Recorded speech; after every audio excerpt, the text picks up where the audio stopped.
우리가 이제 한 해의 반환점을 돌면서 아마 여러분들 중에는 지난 6개월이 너무 좋은 일들, 감사할 일들이 많아서 감사하는 마음이 있는 시간이 있는가 하면 또 힘들고 어려운 시간들을 지나면서 아유 참 힘들었다 하는 시간도 지나신 분도 있을 것입니다.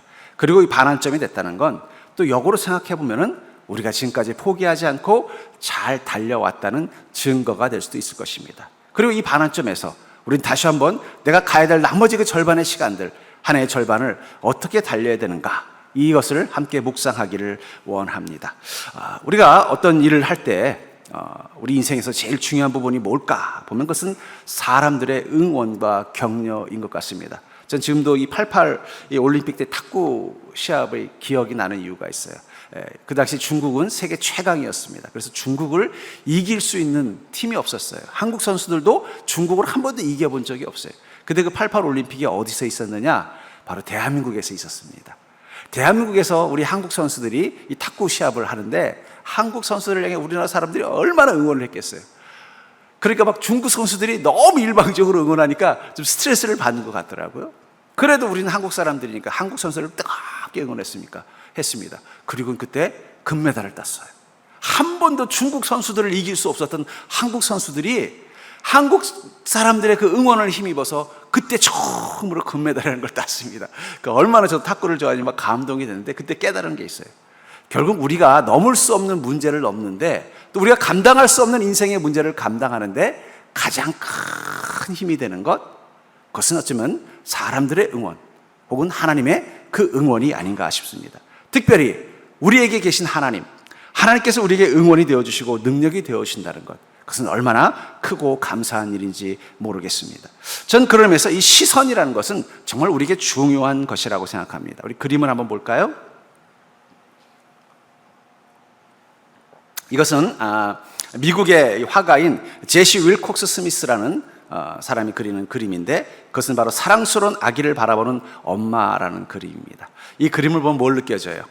아기와 엄마가 아이 컨택을 하고 있는 이 모습을 보면서 마음에 어떤 게 있어요? 평안이 오지 않습니까? 저 아이의 평안. 여러분, 우리가 아이가 태어나서 이 땅에서 소위 말하는 한 인간으로 성장해 나가는데 중요한 것들을 영과 혼과 육에서 배울 때 처음 배우는 메시지는 언어가 아닙니다. 아기들은 언어를 배우고 태어나지 않았기 때문에 엄마의 말을 알아듣는 게 아니에요. 근데 어떻게 알아들을까요? 그것은 눈빛입니다. 엄마의 사랑의 눈빛, 엄마의 사랑의 시선이 그 아이에게는 모든 메시지를 다 담고 있는 것입니다. 그래서 엄마의 그 사랑의 눈빛, 또 자기를 사랑하는 가족들의 눈빛을 통해서 이 아기는 소통을 하고 또 정서적으로 안정감을 갖고 또 그 정체성이 건강해지는 것입니다. 전 그러면서 우리가 하나님의 음성을 듣는다는 것, 그것은 하나님이 우리에게 주신 그 말씀을 통해서 음성을 듣는 것도 중요하지만 그보다 더 중요한 게 있다고 생각해요. 그것은 바로 하나님의 시선입니다.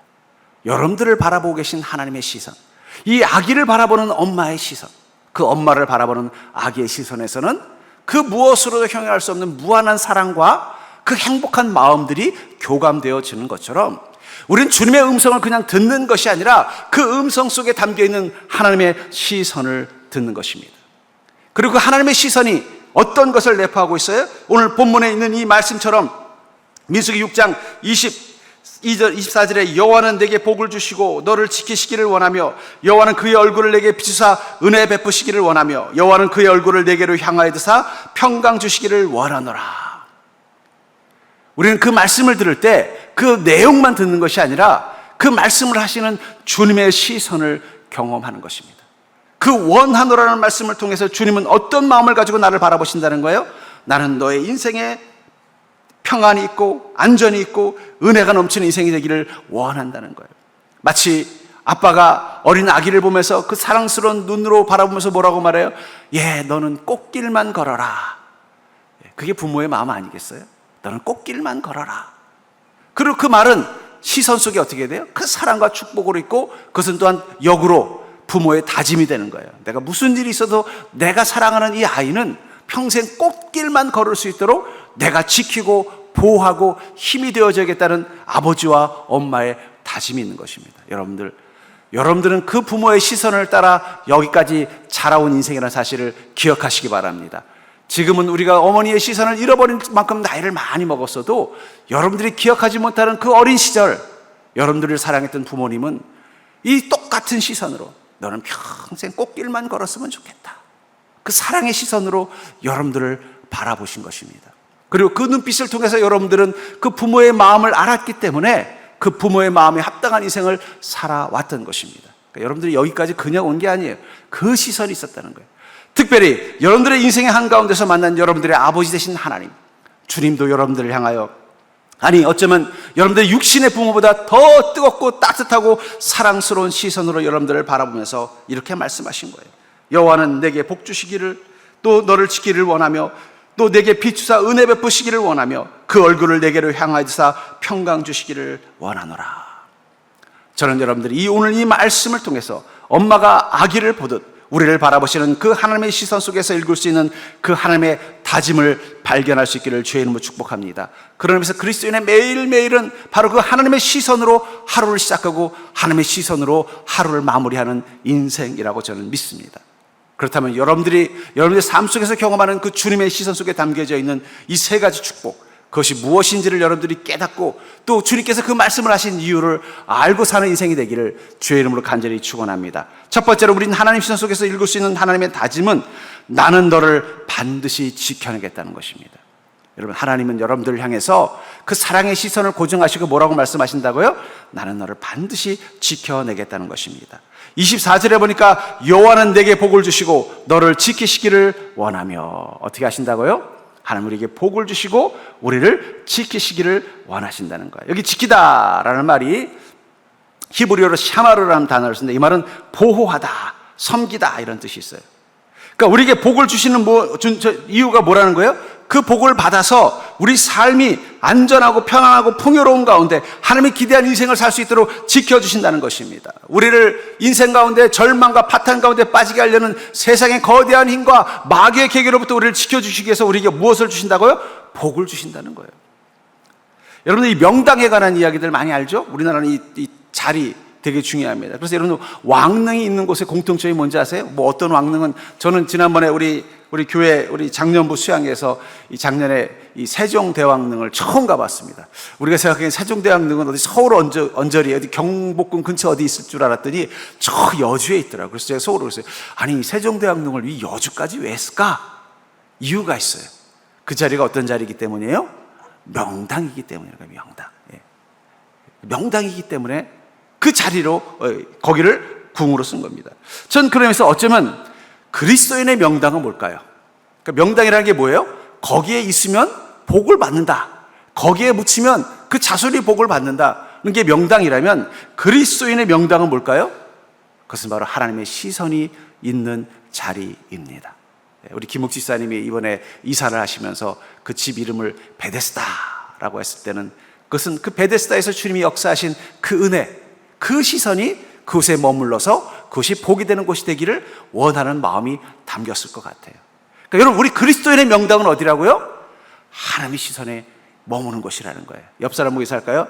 애맨데 헤매지 말고 명당에서 삽시다. 그러니까 이 명당이라는 개념은 뭐예요? 그곳에 머물면 복이 있다는 거예요.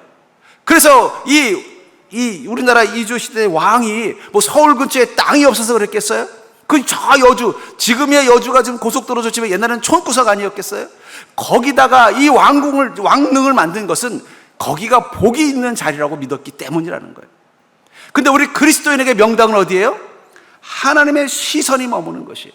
그래서 왜 아브라함이 하란 땅을 떠나서 가나안으로 갔어요? 주님의 시선이 어디에 머물고 있었기 때문이에요? 가나안에 머물러 있었기 때문에. 그 말은 역으로 말하면 우리의 매일매일의 삶은 주님의 시선 가운데 있고, 주님의 시선 가운데 있다는 것은 여러분들이 이미 명당 자리를 찾으셨다는 거예요. 여러분들이 그 주님의 시선 가운데 있는 그곳은 하나님의 복이 임하는 것입니다. 왜냐하면 그 속에서 주님은 어떤 시선으로 바라보기 때문이에요. 아까 봤던 그 윌콕스 스미스라는 이 화가가 그렸던 그 엄마를, 사랑스러운 아기를 바라보는 엄마의 눈빛처럼 우리를 바라보시기 때문이에요. 너무너무 소중한 존재, 세상의 그 무엇과도 바꿀 수 없는 그 소중한 존재로 바라보시는 그곳에 우리는 살고 있다는 것입니다. 그래서 디모데후서 2장 20절부터 21절에 보면은 큰 집에는 금그릇과 은그릇뿐 아니라 나무그릇과 질그릇도 있어 귀하게 쓰는 것도 있고 천하게 쓰는 것도 있나니 그러므로 누구든지 이런 것에서 자기를 깨끗하게 하면 귀히 쓰는 그릇이 되어 거룩하고 주인의 쓰심에 합당하며 모든 선한 일에 준비함이 되리라. 주님께서는 큰 집에 금그릇도 있고 은그릇도 있고 나무그릇도 있고 질그릇도 있다고 말합니다. 여러분, 세상에는 금그릇도 있고 은그릇도 있고 나무그릇도 있고 질그릇도 있어요. 요즘 말로 번역하면 금수저도 있고 은수저도 있고 나무수저도 있고 흙수저도 있다는 거예요. 여러분들은 자신을 누구라고 생각하세요? 나는 금수저다. 나는 그래도 은수저는 된다. 나는 흙수저 같다. 근데 중요한 건 뭐냐면 그러므로 누구든지 이런 것에서 자기를 깨끗하게 하면 귀히 쓰는 그릇이 돼요. 하나님의 시선에는 금그릇이냐 은그릇이냐 나무그릇이냐 질그릇이냐가 하는 것이 아니라 귀하게 쓰임받는 그릇이냐는 거예요. 그게 주님의 시선입니다. 우리는 금그릇으로 태어날 수도 있고 은그릇으로 태어날 수도 있고 또 나무그릇으로 태어날 수도 있고 질그릇으로 태어날 수도 있지만 그러나 주님이 바라보시는 시선에서 제일 중요한 것은 귀히 쓰임받는 그릇이라는 거예요. 거룩하고 주인의 쓰심에 합당하며 모든 선한 일에 준비된 자, 그게 바로 하나님의 시선이 우리를 바라보고 있다는 거예요. 그러니까 주님은 여러분들을 이거 금그릇이네 은그릇이네 나무그릇이네 이렇게 보는 게 아니라 내가 쓰기에 합당한 그릇이라는 마음을 가지고 바라보신다는 거예요. 우리나라에 옛날 일조시대 때 그릇 중에 뭐가 있었냐면 이 막사발이라는 게 있습니다. 이 막사발은 뭐 하는 데 쓰는 그릇이냐? 서민들이 김치를 식탁 이 상 위에다가 김치를 담을 때 올려놓는, 요즘 우리는 김치를 어디다 담아서 올려놔요? 보통 그냥 타파통에다 이렇게 하잖아요. 그 막사발에다 올렸어요. 한번 사진 한번 보여주시겠어요?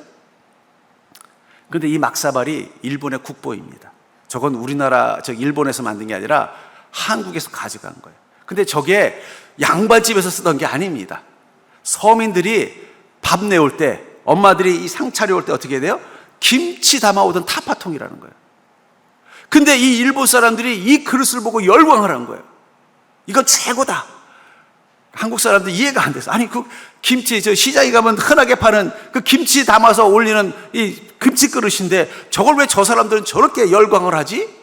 근데 중요한 건 일본 사람들은 이걸 너무 귀하다고 생각해서 이걸 보물로 만들었을 뿐만 아니라 특별히 이 막부들, 그 나라의 최고의 지도자인 도쿠가와 이에야스라든지 도요토미 히데요시 같은 사람들이 이 막사발을 가지고 뭐라는 찻잔으로 썼다는 거예요. 그리고 그 막사발을 선물로 받은 그런 어떤 신하는 설령 반역죄를 지어도 사형을 시키지 않았다는 거예요. 이렇게 귀한 것을 선물 받을 사람이라면 우리가 함부로 죽일 수 없다 해서 그 막부로부터 이 막사발을 선물 받은 사람은 이 사형이 면제됐다는 기록도 있어요. 근데 중요한 건 우리 눈에 뭘로 보여요? 조선시대 사람들 눈에는 그거 저기 서점장에 가면 파는 김치 담는 그릇인데 어쩌면 우리가 그렇지 않냐는 거예요. 세상의 눈에는 우리는 시장에서 그냥 굴러다니는 1,000원짜리 같은 막사발처럼 보이지만 하나님의 눈에는 뭐예요? 가장 귀한 존재로 보인다는 거예요. 저는 그 시선이 하나님이 여러분들을 바라보는 시선이라는 사실을 기억하시기를 주의 이름으로 축복합니다. 하나님은 그 시선을 가지고 여러분들을 바라보고 여러분들 안에 무엇을 담을까요?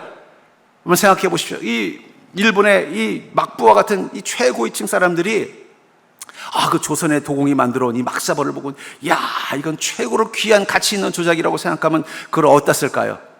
조선 사람들은 여기다 김치 담근다는데 나도 닭광 담궈야겠다 이렇게 할까요? 그걸 꼭 모셔놔 놓고 정말 귀한 사람이 왔을 때만 차를 대접하는 찻잔으로 썼다는 거예요. 그러니까 보물이 된 거죠. 근데 여러분들은 누구라고 생각하세요? 옆 사람 보고 인사해볼까요? 우리가 주님을 만나도 막사발인 건 달라지지 않습니다. 여전히 일본의 최고 막부가 가지고 있어도 막사발인 건 막사발인 거예요. 그러나 그 막사발을 쥐고 있는 사람의 손에 이것이 무엇으로 보이는 거예요?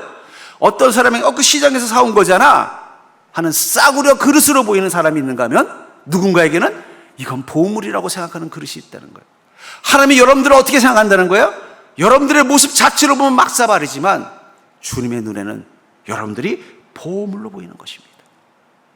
그래서 여러분들 보면서 어떻게 돼요? 나의 보물.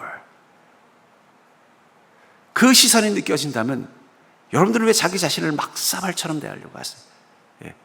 지금 사람들이 그걸 알았으면 그냥 시장 가서 막사발 싹 사다가 일본에 수출했으면 그 사람은 그냥 엄청난 재벌이 되지 않았겠습니까? 우리는 우리 자신을 그냥 막사발이라고만 생각해요. 중요한 건 우리는 막사발인 건 맞지만 누구의 손에 붙잡힌 막사발이에요? 하나님의 손에, 우리를 보물이라고 생각하시는 하나님의 손에 붙잡힌 막사발이라는 사실을 기억하시기 바랍니다. 그래서 주님은 날마다 우리를 볼 때마다 속으로 어떤 마음이에요? 아유, 나의 보물. 옆 사람 보고 다시 한번 인사해볼까요? 하나님은 여러분들을 보물이라고 말씀하십니다. 그게 주님의 시선이라는 거예요. 그래서 어떻게, 나는 나를 반드시 지켜낼 거라는 거예요. 이 막사발 깨질까봐 어떻게 할까요? 이 보물이라고 생각하니까 이걸 함부로 쓰지도 않는 거예요. 귀한 손님 왔을 때만 내놓고 쓰고 나면 어떻게 돼요? 또 안전한 곳에 고이 모셔놓는 거예요. 함부로 식탁 위에다 올려놓지 않을 것입니다. 김치를 담거나 뭐 닭광을 담거나 뭐 우동을 먹을 때 쓰지 않을 거라는 거예요. 너무 귀하기 때문에. 그렇다고 해서 그게 막사발이 아닌 건 아니에요. 우린 죄인입니다. 우린 부족함과 허물이 많은 자예요. 그래, 중요한 건 하나님은 우리를 그렇게 보시지 않는다는 거예요. 나의 보물. 내가 너에게 복을 줘서 너를 지키겠다라는 거예요. 깨지고 멸망당하지 않겠다 만들어 주겠다라는 거예요. 그 사실이 우리로 하고 우리 인생을 어떻게 돼요? 힘있게 사는 거예요. 그 막사발이 만약에 생각을 할 수 있었다고 한번 생각해 볼게요.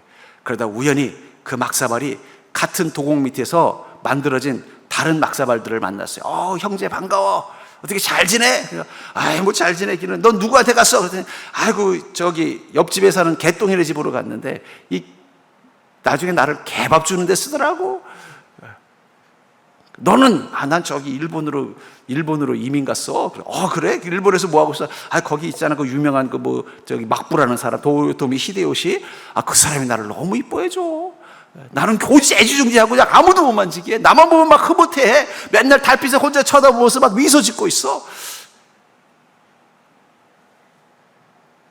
여러분들이 세상 속에서 세상 사람들의 손에는 그냥 개밥그릇으로 쓰이는 것처럼 내 자신이 초라해 보일지 모르지만 하나님이 여러분들을 바라보실 때는요, 마치 그 막사발을 일본의 막부가 도요토미 히데요시가 그걸 달빛에 비치면서 흐뭇하게 바라보는 것처럼 여러분들을 바라보고 있다는 것입니다.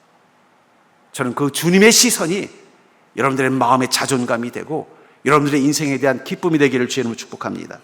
또 주님께서는 우리를 어떤 시선으로 바라보느냐? 나는 내게 반드시 은혜를 베풀 것이라고 말씀하시면서 우리를 바라보신다는 거예요. 본문의 25절을 보시면 여호와는 그의 얼굴을 내게 비추사 은혜 베푸시기를 원하시며, 주님께서 어떻게 하신다는 거예요? 은혜를 베푸신다는 거예요. 이 은혜를 베푼다는 것은 하나님의 도움의 손길이 임한다는 것을 말합니다. 이것을 시편 31편 19편에는 주를 두려워하는 자를 위하여 쌓아두신 은혜, 곧 주께 피하는 자를 위하여 인생 앞에 베푸신 은혜가 어찌 그리 크신지요. 주께 피하는 자에게 주님은 은혜를 주신다는 거예요. 그 인생 앞에 베푸신 은혜가 크다는 거예요. 그 은혜를 주시기 위해서 주님은 어떻게 하신다는 거예요? 그의 얼굴을 우리에게 비춰주신다라고 말하고 있는 것입니다. 그래서 시편 67편 1절과 2절에 보면 하나님은 우리에게 은혜를 베푸사 복을 주시고 그의 얼굴빛을 우리에게 비추사 주의 도를 땅 위에 주의 구원을 모든 나라에게 알리소서. 여러분, 주님의 은혜가 임할 때 은혜만 임하는 것이 아니라 무엇이 먼저 임한다는 거예요? 주의 얼굴을 비춰주신다는 거예요. 길을 잃은 나그네가 밤길을 가고 있는데 갑자기 해가 딱 쳤어요. 이 숲길을 고갯길을 지나가는데 어디서 여우 소리가 들리고, 여우 소리만 들리는 게 어디서 으르렁 하는 호랑이 소리가 들리는 거예요. 얼마나 겁이 나겠어요. 이 나그네가 허겁지겁 그 고개를 지나서 가다 보니까 저쪽에 불빛 하나가 있는 거예요. 가가지고 가서 문 앞에서 여보시오 나 좀 문 좀 열어주시오. 근데 아무도 열어주지 않는 거예요. 근데 점점 호랑이 울음소리가 가까이 들리는 거예요. 얼마나 무섭겠어요. 마침 옆에 또 집 하나가 있는 거예요. 가서 여보시오 문 좀 열어주시오. 그랬더니 갑자기 누군가가 삐까 문을 열면서 고개를 열면서 누시오. 그러면 그 나그네는 어떤 마음이겠어요? 아이고, 이제 살았다. 호랑이가 사람 냄새를 맡고 자기를 잡아먹으려고 오고 있는데 아무도 문을 안 열어주는 거예요. 근데 한 사람이 빼꼼히 문을 열면서 그 얼굴을 보여주면요, 그 순간 마음에 안도함이 생기는 거예요. 아이고 죄송합니다. 내가 나그네인데 지금 호랑이 소리가 들리는 거 보니까 이게 나를 잡아먹으려고 오는 것 같은데 나 오늘 하룻밤만 좀 이곳에 재워주십시오. 그 순간 그 집주인이 아이고 그래요, 큰일 날 뻔하셨네, 얼른 들어오시오. 하고 문을 잠근다면 그 얼굴을 보는 것만으로 어떻게 돼요? 그 마음에 은혜가 되는 것입니다. 우리 인생이 그렇죠. 마치 인생의 어두운 고갯길을 지나가고 있는데 어디서 우리를 위협하는 호랑이 소리, 늑대 소리, 이 험악한 소리만 내 귀에 들리는 거예요. 이 밤길 잘못 가다가는 내 인생 끝나겠구나 두려움이 내 마음속에 엄습하는데 저쪽에서 빛 하나가 희미하게 보이는 거예요. 급하게 달려갔더니 십자가의 빛이에요. 그 밑에 가서 문을 두드립니다. 문 좀 열어주세요. 그때 주님이 문을 여시고 우리를 바라보면서 뭐라는 거예요? 아이고, 이 밤길에, 이 어둡고 위험한 길에 왜 혼자 왔어요? 얼른 들어오시오. 그때부터 그의 삶에는 평안이 임하는 것입니다. 여러분들, 우리 안에 성령님은 왜 계실까요? 그것은 우리가 이 인생의 어두운 밤길 속에 혼자 가는 것이 아니라 그 얼굴빛을 통해서 너를 언제든지 지켜주고 은혜를 베풀기 위해 함께하고 있다는 것을 보여주시는 것입니다. 그 얼굴빛을 보여준 그 주인은 어떻게 할까요? 얼른 들어오시라고 문을 딱 두껍게 척혀이 잠그고서는 호랑이가 못 들어오게 만들면, 밖에서는 그렇지 않아도 이 사람 냄새를 맡고도 호랑이가 으르렁으르렁 소리를 내지만 이 집 문이 닫혀 있으니까 꼼짝을 못하고 있는 거예요. 그리고 들어온 나그네에게 뭐라고 말까요? 저녁 식사는 하셨수? 아이고, 무서워서 뭐 저녁이고 뭐고 생각도 못했습니다. 마침 잘 됐네, 오시오. 우리 저녁 먹으려고 하는데 앉읍시다. 그 무서운 고갯길을 넘느라고 그냥 밥을 꼴딱 굶었던 이 나그네는 그 식탁에서 함께 밥을 먹으면서 그 주인에게, 그 은혜를 베푸는 주인에게 얼마나 감사하겠어요. 평생 잊지 못할 것입니다. 빌립보서 4장 19절을 이 공동번역은 이렇게 말합니다. 한량없이 풍요하신 나의 하나님께서는 그리스도 예수를 믿는 여러분에게 필요한 모든 것을 풍성하게 채워주실 것입니다. 여러분들을 향하여 얼굴을 보여주신 하나님, 그 얘기는 하나님의 공간으로 여러분들을 초청한 것입니다. 마치 그 어두운 밤길을 지나던 나그네에게 그 문을 열어준 주인처럼 말이에요. 그 무섭고 어두운 그 밤길에 혼자 있지 말고 이 안전한 곳으로 들어오라고 얼굴을 허락하신 것입니다. 그리고 들어온 우리 인생을 향해서 뭐라고 말씀하신다는 거예요? 한량없이 풍요하신 우리 하나님이라는 거예요. 여러분에게 필요한 모든 것을 풍성하게 채워줄 것입니다. 여러분들을 향하여 은혜의 얼굴을 허락하신 주님, 주님은 그냥 주님이 아니라 바로 한량없이 풍요하신 하나님이시라는 사실을 기억하시기 바랍니다. 그러니까 여러분, 주님의 얼굴을 느낀다면, 나를 바라보시고 나와 함께 계신 주님을 바라보신다면 여러분들 마음속에 뭐가 있는 거예요? 나를 향하여 하나님은 모든 필요한 것을 채워주시는 은혜를 가지고 나를 만나고 있다는 것을 알게 될 것입니다. 전 여러분들이 그 소망을 가지고 날마다 주님의 얼굴을 경험하는 인생이 되시기를 주의 이름으로 축복합니다. 세 번째로, 엄마가 아기를 보듯 우리를 바라보시는 하나님의 시선 속에서 읽을 수 있는 하나님의 다짐은 무엇일까요? 그것은 나는 반드시 너의 평강이 되겠다라는 고백입니다. 본문 26절에 보니까 여호와는 그 얼굴을 내게로 향하여 드사 평강 주시기를 원하노라 할지니라 하라. 이 말을 공동번역에서는 여호와께서 너희를 고이 보시어 평화를 주시기를 빈다라고 번역하고 있습니다. 여기서 말하는 평화는 샬롬을 말합니다. 주님 말씀하신 평화는 육체적인 안전만 의미하는 게 아니에요. 육과 혼과 영의 안전, 완전한 쉼을 얻게 해주는 그 은혜를 샬롬이라고 표현하고 있습니다. 근데 그 샬롬의 시작은 무엇을 통해 시작이 된다는 거예요? 하나님께서 그 얼굴을 우리를 향하여 드시는 거예요. 여기 향하다라는 말이 이 성경 공동번역에서는 고이 보신다라고 표현하고, 고이 보다는 말이 뭐예요? 고이라는 게 정성스럽게 곱게 본다는 거예요. 하나님 우리를 어떻게 보신다는 거예요? 아까 봤던 그 엄마가 아기를 고이 보는 것처럼. 여러분, 만약에 여러분 한번 아기를 가지고 한번 테스트해 보세요. 어떻게 테스트하느냐? 태어난 아기를 보면서 입술로는 아이고 예뻐, 아이고 고마워, 아이고 사랑해, 아이고 이뻐 이렇게 하시면서 얼굴은 인상을 한번 쫙 찌푸려 보세요. 그럼 아기는 뭐라고 생각할까요? 나를 이뻐하는구나라고 생각하는 게 아니라 아이고 무서워 그럴 거라는 거예요. 입술로는 아이고 예뻐, 아이고 내 새끼 하는 눈빛은 차가운 눈빛으로 그냥 이걸 째려보면은요, 아기는 소리를 듣는 게 아니라 눈빛을 보는 것입니다. 우리의 영혼은 주님의 모습을 보는 거예요. 어떻게 보시는 주님이요? 고이 보시는, 너무 소중해서 그 사랑의 꿀 떨어질 것 같은 사랑의 눈빛으로 나를 보시면서 뭐라고 말하는 거예요? 내가 너의 평안이 되겠다는 거야, 샬롬이 되어주겠다고 말씀하시는 거예요. 나는 반드시 너의 평강이 되어주겠다고 말씀하고 있다는 것입니다. 전 그러면서 우리의 믿음은 이 영아기 때부터 시작이 되는 거예요. 아기는 다 단어를, 말을 알아듣지 못하지만 엄마의 시선을 보고 어떤 게 생기는 거예요? 믿음이 생기는 거예요. 저 엄마와 함께 있으면 나는 행복할 거야. 저 엄마만 있으면 모든 필요한 것들이 공급되어질 거야. 저 엄마를 따라서 살아가면 내 인생은 복된 인생이 될 거야. 그 믿음이 있기 때문에 아기는 엄마를 바라볼 때마다 어떻게 되는 거예요? 행복한 거예요. 기쁜 거예요. 아니면 아기의 눈에 믿음이라는 게 처음 생긴 거예요. 시선이 믿음을 만들어준 것입니다. 마찬가지라고 저는 생각해요. 그 믿음이 자라려면요, 여러분들 안에서 여러분들을 바라보시는 주님의 얼굴이 느껴져야 돼요. 고이 보시는 주님. 근데 제가 어떤 성도님들을 만나보면요, 그분이 보시는 하나님의 얼굴은 어떠냐면, 입으로는 나는 너를 사랑한다, 나는 너를 지킨다, 나는 너를 축복한다 하면서 얼굴은 나를 보고 화를 내고 계신다고 생각하는 그리스도인들도 있어요. 그런 그리스도인들은 샬롬을 경험할 수 없습니다. 근데 내 인생에 때로는 꾸짖기도 하지만 입술로는 너 그렇게 살면 안 돼! 말씀으로 꾸짖고 계시지만 그 얼굴은 나를 어떻게 보는 거예요? 고이 보고 있는 게 느껴지는 거예요. 왜 부모의 훈계는, 왜 부모의 꾸지람은 그 자녀에게 복이 될까요?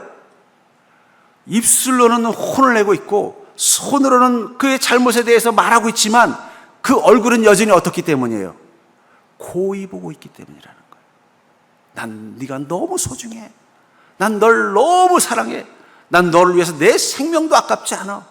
그런 이런 일 하지 않았으면 좋겠다. 그런 이렇게 살지 않았으면 좋겠다. 그런 이런 행동은 하지 않았으면 좋겠다. 그게 자녀를 바꾸는 거예요. 그러니까 이 체벌이 나쁜 거 아니에요. 중요한 건 시선이 문제인 거예요. 그러니까 아무리 엄마 아빠가 막 화를 내도 그 아이의 마음속에 그래도 엄마 아빠는 나를 고이 보고 있다는 믿음이 있으면 어떻게 돼요? 그 화내는 게 마음에 상처되지 않는 거예요. 오히려 어떻게 돼요? 엄마가 날 사랑해서 이렇게 말씀하셨으니까 나를 바꿔야겠다 결단하는 거예요. 전 여러분들이 성령님을 통해서 여러분들을 고이 바라보시는 그 어머니의 시선과 눈빛을 경험하는 인생이 될 수 있기를 주의 이름으로 축원합니다. 그러나 때로는 그 성령님께서 말씀을 통해서 우리를 꾸짖으실 때도 있고 우리의 잘못을 말씀하실 때도 있고 우리가 잘못된 길을 가는데 모른 척하고 계실 때도 있다는 거예요. 그러나 그때마다 우리가 고개를 들려 주님을 보시면 여전히 주님은 우리를 어떻게 보셔요? 고이 보고 계신다는 거예요. 내가 입술로는 너의 잘못을 꾸짖고 있지만 난 널 누구보다 사랑해. 난 네가 그 잘못된 행동에서 스스로 자기의 실수와 과오를 발견하기를 기다리고 있지만 난 널 누구보다 사랑해. 그 시선, 그 시선을 읽을 수 있는 마음의 믿음의 눈이 떠져야 주님이 무엇을 말씀하시던 그것이 은혜가 되는 것입니다. 그리고 그 말씀을 들어야만 우리 삶은 변화될 수 있는 것입니다. 어쩌면 우리 현대인들이 이 불안과 우울의 사회를 살아가는 진짜 이유는 바로 그 고이 보시는 우리 영혼의 주인 되신 주님의 모습을 볼 수 없어서일지도 모릅니다. 아니, 우리가 매일매일 사는 우리 삶의 시간들을 보면요, 여러분들 눈에 어떤 시선이 보여요? 나를 경계하는 시선, 나를 비난하는 시선, 나를 무관심하게 무시하는 시선. 어쩌면 여러분들이 한 주를 살아가는 게 결국은 사람들의 말을 듣고 사는 게 아니라 시선을 듣고 살잖아요. 그렇죠? 제일 민망할 때가 언제예요? 엘리베이터 탔는데 이렇게 째려보는 사람이 있으면요, 빨리 엘리베이터 안 올라가. 아무 말 하지 않았지만 어떻게 돼요? 그게 힘든 거예요. 근데 엘리베이터를 탔는데 눈빛이 그냥 반가운 눈빛으로 이렇게 기뻐하고 이뻐하면 어떻게 돼요? 그냥 그 시간이 아무것도 아니고 편안해지는 거예요. 왜 우리가 힘들까요? 우리 마치 그 불편한 엘리베이터처럼 사람들을 만날 때부터 어떻게 돼요? 무심한 시선, 불편한 시선, 나를 비난하는 시선, 나를 무시하는 시선, 그것들이 우리를 하루 종일 우리에게 얼굴 마사지를 해주니까 우리의 영혼이 불안하고 외로운 것입니다. 그러나 주님의 시선은 언제나 따뜻합니다. 주님은 늘 언제나 우리를 고이 바라보신다는 거예요. 그 시선을 봐야 평안이 생기는 거예요. 엘리베이터를 타면 가끔 애기들이 엄마랑 탈 때가 있어요. 그럼 애기들은 이렇게 경계를 하잖아요. 그럼 제가 어떻게 할까요? 아이고 이쁘게 생겼네. 몇 살이야? 유치원 가? 너 이렇게 이쁘냐? 탤런트 해도 되겠다. 그럼 그 다음부터 어떻게 돼요? 저 사람이 나를 사랑스러운 눈으로 보내? 그러면 갑자기 행동이 싹 바뀌는 거예요. 웃으면서 어떻게 돼요? 말도 걸기도 하고 또 거기서 막 장난질도 치고, 이제는 제가 편안해진 거예요. 조금 전까지는 엄마 뒤에 품어서 이렇게 경계하는 눈빛으로 보다가 제가 이쁘게 보면서 아유 너무 이쁘다. 근데 가끔 어떤 어른들은 어떻게 돼요? 더 겁먹고 숨잖아요. 여러분들, 우리가 힘든 건 시선 때문이에요. 나를 바라보는 사람들의 시선이 늘 경계하고 늘 못마땅해하고 나에게 관심도 없고 나를 무시하는 그 시선 속에서 매일매일 살다 보니까 우리 영혼이 외롭고 힘든 것입니다. 근데 중요한 건 우리를 향해서 언제나 한결같이 우리를 고이 바라보시는 주님의 시선이 있다는 거예요. 우리가 그 시선을 봐야 우리 영혼의 회복이 이루어지는 거예요. 샬롬을 경험하는 거예요. 그래, 당신들은 나를 무시해도 주님은 나를 고이 보고 계셔. 당신들은 나를 경계해도 주님은 나를 언제나 그 기쁨과 사랑의 눈으로 보고 계셔. 세상은 나를 향해서 무시하는 눈빛으로 바라봐도 주님은 나를 너무 귀하다고 보셔. 그 시선이 우리 마음의 힘이 되어야 우리는 그 세상의 시선, 그 냉혹한 시선을 이겨내고 우리의 인생을 당당하게 살아갈 수 있습니다. 어쩌면 지난 6개월 동안 여러분들이 그 세상의 이 거친 생각과 불안한 눈빛으로 우리를 바라보는 그 냉혹한 사람들의 시선 속에서 많이 지치고 힘들었을지도 몰라요. 그러나 이제 고개를 들어 주님을 보십시오. 주님의 시선을 보십시오. 주님은 우리를 바라보시면서 뭐라고 말씀하세요? 나는 너에게 복을 주기를 원하고 너를 지키기를 원해. 나는 너에게 내 얼굴을 비추고 은혜 주기를 원해. 나는 너에게 얼굴을 향하고 평강 주기를 원한다. 너는 나에게 보물이야. 그 시선을 우리가 회복해야 우리 마음에 힘이 생기는 것입니다. 세상 속에서 또 냉혹한 시선, 나를 무시하고 나를 비난하고 나를 함부로 보는 그 시선을 이겨낼 수 있는 힘, 그것은 나를 고이 보시는 그 주님의 시선 가운데 있다는 것입니다. 그렇다면 여러분들이 하루를 시작할 때 누구를 먼저 보고 시작하셔야 되겠어요? 나를 바라보시는 주님. 또 내가 힘든 시간마다 누구를 바라봐야 돼요? 나를 지켜주고 사랑하시는 주님. 그분의 시선을 날마다 의식하며 살아간다면 우리는 세상의 그 냉혹한 시선 속에서도 사랑의 눈빛을 잃어버리지 않을 것이고, 우리는 세상 한가운데서도 주님과 함께하는 자의 여유와 또 주님의 은혜를 경험하는 인생을 살게 될 줄 믿습니다. 저는 여러분들이 매일매일 주님의 시선, 주님의 은혜의 시선, 지금도 여러분들을 그 귀한 보물로 바라보시는 그 주님의 시선을 이 자리에서 경험하는 자리가 될 수 있기를 주의 이름으로 간절히 축원합니다.